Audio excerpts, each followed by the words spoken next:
healthy living with Intermountain Healthcare. I am so excited to be joined today by Dr. Megan Donohue. She's here with Intermountain Medical Center, and we are talking about something that is very close to my heart. We are talking about strokes.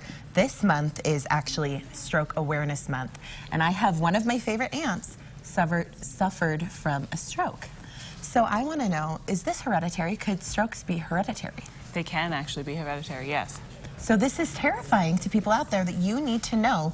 A really important statistic that you were telling me, strokes actually kill double the amount, twice as many women as breast cancer kills each year. But I feel like we aren't talking about strokes nearly enough so people can be aware and we can prevent this from happening. So let's begin right at the basic. What is a stroke? A stroke is when a portion of your brain doesn't get enough blood flow. Similar to a heart attack, we like to call it a brain attack.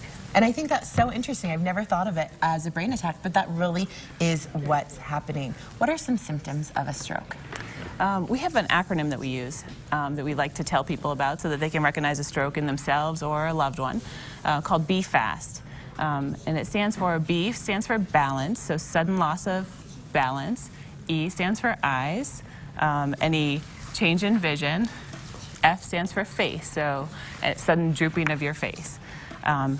A stands for arms, so if one of your arms is weak or you're not able to hold it up. S stands for speech, so slurred speech or problems understanding. And T is for time, so notice the time that the symptoms started and then call 911 as soon as possible to get to the hospital. So what if I was experiencing a stroke, would all of that be happening at once? No, oftentimes only one or two of those symptoms can happen. But if you notice any of those symptoms and they happen suddenly, it's very important to get to the hospital right away. Well, that was going to be my next question. Do these come on slowly, or is it really quick and instant that you start having these symptoms? Most likely it'll happen right away, all of a sudden. Sometimes you'll get a few warning symptoms a few days before, but oftentimes it happens right away, and the symptoms happen suddenly and can be very severe. So this is something that we need to act fast and be fast when this is happening to you. So let's talk, this was very interesting to me. Why is it that strokes are more common in women? Well, there's a couple of reasons for that. First of all, women tend to live longer than men, so we have a longer lifetime chance of having a stroke. And then also women experience pregnancy and lots of hormone changes, and pregnancy can be a time where you have high blood pressure or a higher risk of forming blood clots. So people during pregnancy and right after can have a higher chance of stroke. What can also increase your risk of having a stroke? So the main stroke risk factors are high blood pressure, high cholesterol, obesity, and then smoking is a strong risk factor for stroke as well. It really is. Okay, what can people do? Is there a way that they can come in and be screened to see if they're more inclined to have a stroke?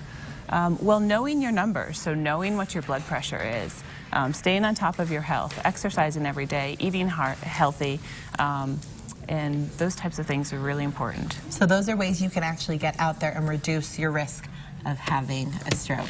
Such an important thing to be talking about right now. Yes. When it is actually Stroke Awareness Month. Such a serious thing that is happening right here in Utah all the time, taking people's lives, changing people's lives.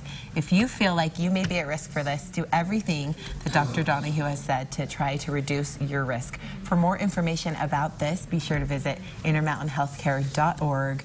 We will link them from our website. Thank you so much, Dr. Donohue, for being here today. Oh, thanks for having me. Okay, don't have a brain attack. That's such an interesting idea for me. Yes. Not a heart attack, but a brain attack. Well, let's send it over.